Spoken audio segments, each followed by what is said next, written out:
That was only a dream of a dream. This world is not what it seems. We are the wind that carries the seeds. We are the roots of the banyan tree. We are love offered on the wing that stretches across eternity. We are recorded life's symphony. We are the silent awakening. Welcome to Divine Nation. My name is Marja West, and I am your hostess of the highest.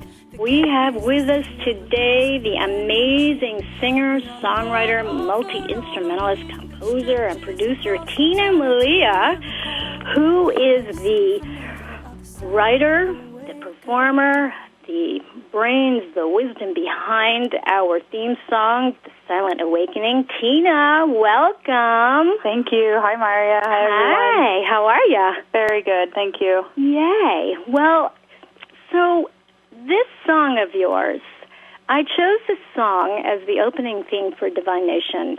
When I first heard it, quite a number of years ago, I was floored. I mean, floored. I wept. I was so practically on my hands and knees in such gratitude because of just the wisdom and the truth that was emanating from the song and the beauty of your voice and the music. Where does your passion come from? What was your inspiration for writing this? Wow, well, that song in particular, I was actually having lunch at Whole Foods one day.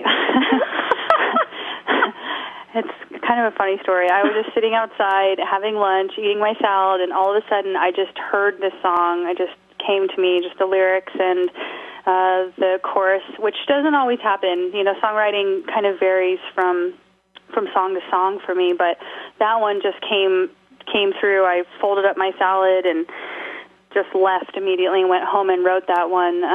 So that song in particular was kind of just a divine inspiration. Mm-hmm. And what was it? Was it anything in particular? Was it just a feeling?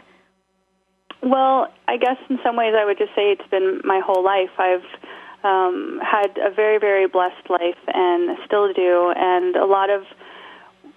I kind of feel a lot of times like I live on the fringe a little bit. I live way out in nature, and I don't own a television, and while I do like to keep up with what's going on in the world, and it's hard not to see what's happening, but I also am just a bit removed so that I can, A, stay sane, and B, just really live within the magic of this world that goes on beyond kind of the high stress that's happening in a lot of the rest of the world. So it was kind of just an expression of that, and just a remembrance of, you know, we're all on this planet together, and there's so many different ways to view things, and so many different places to put your focus on. And whatever you're going to put your focus on is the kind of life you're going to live.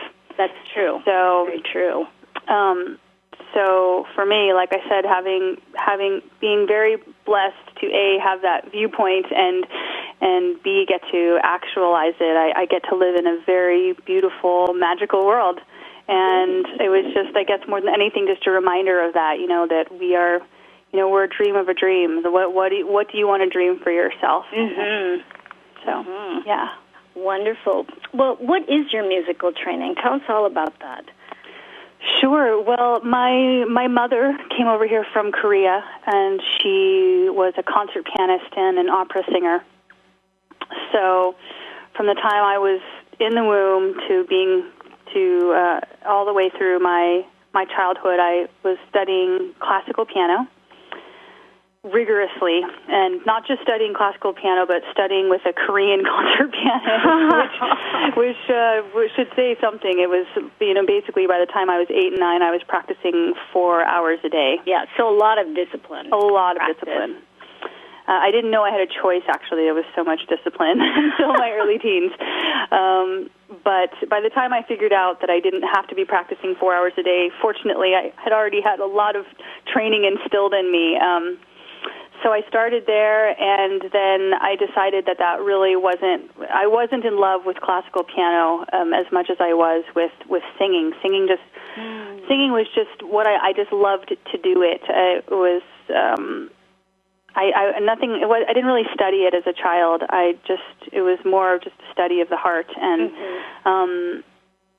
so I picked up guitar and kind of just started playing around writing. I was really into like the Indigo Girls and Tori Amos, and got very, very into the singer-songwriters, female singer-songwriters of that time, and just started learning all of their music. And then I did actually go to college for a year and study classical vocal performance, just in case I decided I wanted to go down that road. But that ended up not. I didn't have enough interest in it to keep me there. So I was kind of too much of a free spirit at that point. What are your favorite instruments? My favorite instruments. Wow. Well, that's a big question because I have a lot of favorite instruments. I have a lot of favorite world instruments. I love the marimba. I love xylophones, but then I love piano and guitar also. Of course, those are the instruments that I primarily work with. And cello, nickel harpa, all these kind of strange instruments I've gathered on some of my albums. I really love a lot of those. I love a lot of earthy sounds. I also really like electronic instruments. I just kind of whatever gets the music moving is what I love. Is it true that you are also trained in the recording industry and all that techie stuff as well? I am.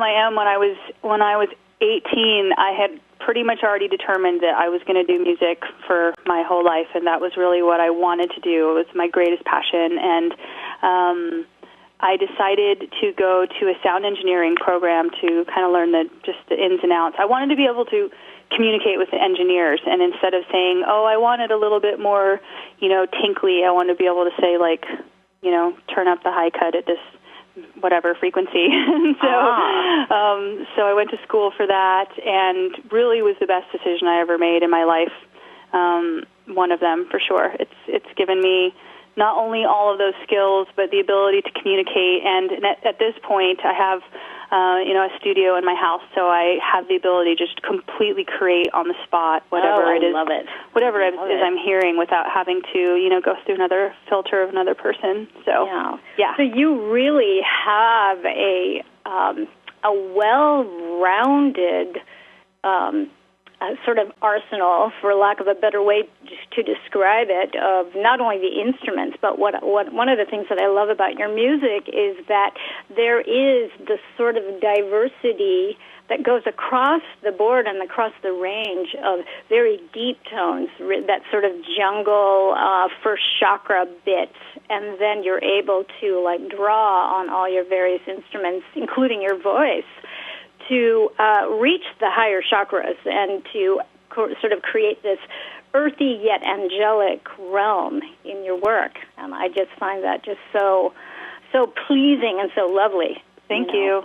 So what have been the greatest lessons or gifts that you've received through music? Through music, well, I was just talking about this with someone the other day. The relationship that I have with music is for lack of a better way to put it, it's completely otherworldly. And what I mean by that is that I could take my greatest, happiest, most fun day that I've had on planet Earth, playing with friends at the beach or whatever it is. Like, so, think of my most beautiful time, an experience I've had. And without fail, the experience that I have through music will trump any experience that I have kind of on the physical plane here on Earth. Wow. And it just does. It's just how I popped out. I've always had that relationship. It's like it just completely transports me to this other place, and it's so incredible and beautiful, and it makes me feel more than anything else. So as far as my greatest lessons or experience with music, I mean, it's kind of, let's just put it this way, I don't know what else I would do. I've thought about it. I've had moments where I've really thought, like, well, what else would I do if I wasn't doing music and I wasn't hearing music, if I wasn't experiencing it, and I can't honestly say. because it's just been such an intrinsic part of my existence. Absolutely. I mean, it really does flow through you, and it probably comes out of your pores for all we know, because I know that when I've seen you perform live, you have this very magical light that is emanating from you. That it is pretty otherworldly. So I get that, definitely get that, and so does everybody else. So that's so wonderful. Thank you so much for sharing that. We recorded Life Symphony of the Silent Awakening.